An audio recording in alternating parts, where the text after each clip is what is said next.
in this module we will talk about a very important rule जो हम बहुत ज़्यादा यूज़ करेंगे डिफरेंशिएशन के अंदर, that is the power rule. जब पावर रूल, जैसे कि नाम से पता लग रहा है कि अब हमारे पास कोई वेरिएबल है तो उसकी पावर है, एक्सपोनेंट है.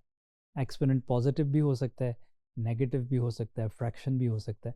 तो हम पहले पॉजिटिव एक्सपोनेंट्स के लिए रूल देखते हैं. So let's begin with discovering the power rule. From earlier आपने, जब हम डेफिनेशन से जो डेरिवेटिव्स निकाल रहे थे तो हमने देखा कि एक्स स्क्वायर्ड का डेरिवेटिव 2x आता है. इसी तरह से अगर आप एक्स क्यूब्ड को करके देखेंगे तो 3x स्क्वायर्ड आता है.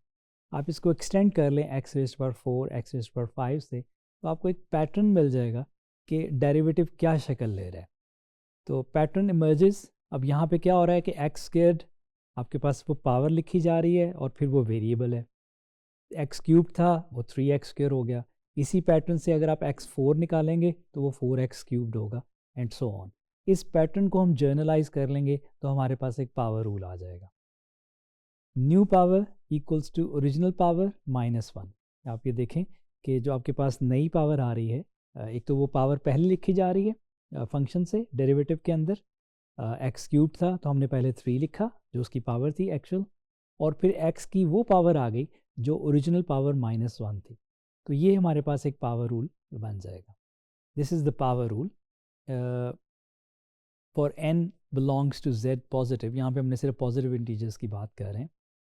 तो हमारे पास ये रूल है कि x raised to power n, अब ये एक फंक्शन है जिसमें कोई पावर है n और इसका डेरिवेटिव आपने निकालना है. तो बजाय इसके कि आप डेफिनेशन की तरफ जाएं, क्योंकि हायर पावर्स पे डेफिनेशन से करना काफ़ी लेंथी हो जाता, तो हमारे पास पावर रूल है n टाइम्स xn-1. तो अब आपके पास कोई भी पावर आ जाए, यहाँ पे पॉजिटिव नंबर्स की बात हो रही है, x cubed, x raised power 5, x raised power 60, आप सिंपली इस पावर रूल से उसका डेरिवेटिव लिख सकते हैं. Applies to all positive integers n. Basis for most differentiation ये बात हुई कि ये जो पावर रूल है ये आपको बहुत ज़्यादा देखने को मिलेगा डिफरेंशिएशन के क्वेश्चंस के अंदर. हम x क्यूब्ड का एक फंक्शन लेके तो इसका प्रूव करते हैं, क्योंकि x रेज़्ड पावर n का जो प्रूव है वो थोड़ा कॉम्प्लेक्स है, उसमें आपको बायनॉमियल थ्योरम यूज़ करना पड़ता है, दैट इज़ अननेसेसरी. तो हम सिंपल कोई भी एक्स स्क्वायर्ड या एक्स क्यूब लेके उसको प्रूव करके देख सकते हैं. यहाँ पे हमने एक्स क्यूब लिया तो हम इसको प्रूव करेंगे बाय डेफिनेशन कि इसका डेरिवेटिव 3x स्क्वायर आएगा. तो we start with the definition of the derivative. ये हमारे पास लिमिट की फॉर्म में उसकी डेफिनेशन आ गई. फंक्शन एक्स क्यूब्ड है, उस पर आप F of x plus H भी निकालें और एफ ऑफ एक्स भी निकालें तो आपके पास ये फॉर्म आ जाती है. अब आपने X plus H whole cubed को एक्सपैंड करना है. इसका मतलब है कि आप एक्स प्लस एच को 3 दफ़ा आप मल्टीप्लाई करेंगे तो आपके पास इवेंचुअली ये उसका एक्सप्रेशन बच जाएगा सिंप्लीफिकेशन के बाद. इसको 8 से डिवाइड करें, you will get an expression this. अब ये एक पॉलिनोमियल एक्सप्रेशन है, इस पर आप लिमिट को सब्स्टिट्यूट करें, h अप्रोचेस टू 0 है तो आपके पास 3x स्क्वायर्ड बचता है. तो हमने बाय डेफिनेशन देखा कि x क्यूब्ड का जो डेरिवेटिव है वो 3x स्क्वायर है. Journal proof uses binomial theorem. अगर आप x रेज़्ड पावर n का भी प्रूफ देख सकते हैं और उसमें बायनॉमियल टर्म यूज़ होगी, क्योंकि जब आपके पास for example x plus H whole power n आ जाएगी तो उसको फिर हम बायनॉमियल थ्योरम से उसकी एक्सपेंशन करते हैं. एग्जांपल्स कुछ देखते हैं. हमारे पास एक फंक्शन है x रेज़्ड पावर 10. इसको हमने with respect to x differentiate करना है. जब हम ये बात करते हैं विद रिस्पेक्ट टू x, इसका मतलब ये है कि फंक्शन में जो वेरिएबल यूज़ हो रहा है उसके आपने उसके साथ रेट ऑफ चेंज देखना है कि फंक्शन जो है वो x के चेंज के साथ उसका रेट ऑफ चेंज क्या है. तो जिस तरह से हम dy by D x notation लिखते हैं उसका भी मतलब यही है कि y का derivative with respect to x. Power rule use करते हैं तो सिंपली इसका डेरिवेटिव आ जाएगा 10x रेज़्ड टू पावर -1, तो आपके पास आ जाएगा 10x रेज़्ड टू पावर 9. एक और एग्जांपल देखते हैं, x रेज़्ड टू पावर 7. बहुत सिंपल. अब ये हमें लग रहा है पावर रूल से सॉल्व करना, 7x 6 आ जाएगा आपका. अगर यही आंसर है तो हमारा भी यही आंसर है, 7x raised to power 6. Polynomial expression लेते हैं एक, 2x raised to power 5 plus 7. जब यहाँ पे हमारे पास दो टर्म्स हैं और हम इसको डिफ्रेंशिएट करते हैं दोनों तरफ, थोड़ा सा हमने इसमें एक चीज़ को, आगे की चीज़ को यूज़ किया है कि हमने एक एक्सप्रेशन जिसमें दो टर्म्स हैं वो ली हैं। लेटर ऑन आप ये देखेंगे कि अगर हमारे पास दो टर्म्स हैं तो जो डेरिवेटिव है वो दोनों टर्म्स का अलग-अलग से आपने लेना है। तो यहाँ पे जब आप डेरिवेटिव लेंगे उन दोनों टर्म्स का, तो 2x⁵ का डेरिवेटिव आपके पास आ जाएगा। 2 एक कांस्टेंट है, ये हम इसको बाहर ले लेंगे डेरिवेटिव से।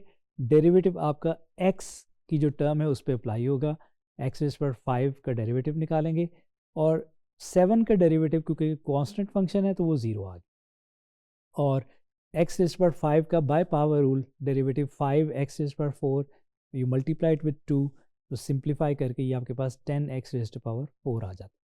ये जो कांस्टेंट हमने बाहर लिया है इसको हम थोड़ा सा डिटेल में भी देखेंगे कि ये कैसे कांस्टेंट जो है वो बाहर आ जाता है और डेरिवेटिव जाके अप्लाई होता है x की टर्म के ऊपर। तो कांस्टेंट डेरिवेटिव आपने यहाँ पे भी देखा कि 7 का डेरिवेटिव 0 हो गया। Shortcut avoids tedious limit definition, कि जो आपके लेंथी काम करना पड़ता है डेरिवेटिव को डेफिनेशन से करना, वो आप रूल से यूज़ करेंगे तो वो आपको वो लेंथी काम नहीं करना पड़ेगा।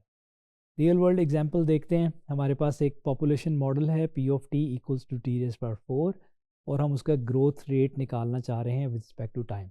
अब ये किसी पर्टिकुलर टाइम पे नहीं है, हमें अब ये जर्नल एक फंक्शन निकालना है उसके ग्रोथ रेट का।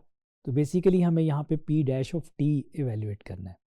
हम यहाँ पे ग्रोथ रेट निकालते हैं, वो डेरिवेटिव होगा P ऑफ t का विद रिस्पेक्ट टू टाइम, क्योंकि जो पॉपुलेशन है उसके अंदर जो इंडिपेंडेंट वेरिएबल है वो टाइम है। t⁴ by power rule we get its derivative 4t³, और shows rate grows faster as t increases. Applications in epidemiology, viral spread, कोई बैक्टीरिया की पॉपुलेशन ग्रो कर रही है तो हमें जब भी हम फर्स्ट डेरिवेटिव लेते हैं, हमने ये पढ़ा था, तो हमें ग्रोथ रेट मिल जाता है, क्योंकि change in population respect to time ये हमारे पास डेरिवेटिव है, और हमें अगर क्विकली निकालना है तो हम उस पर रूल यूज़ करेंगे और डेरिवेटिव मिल जाएगा। कॉमन मिसकॉन्सेप्शंस यहाँ पे क्या हैं? Rule works for all exponents even variables, ऐसा नहीं है। ये जो एक्सपोनेंट्स हैं, ये जो पावर रूल आपने लगाना है, ये पावर्स जो हैं ये नंबर्स होंगे।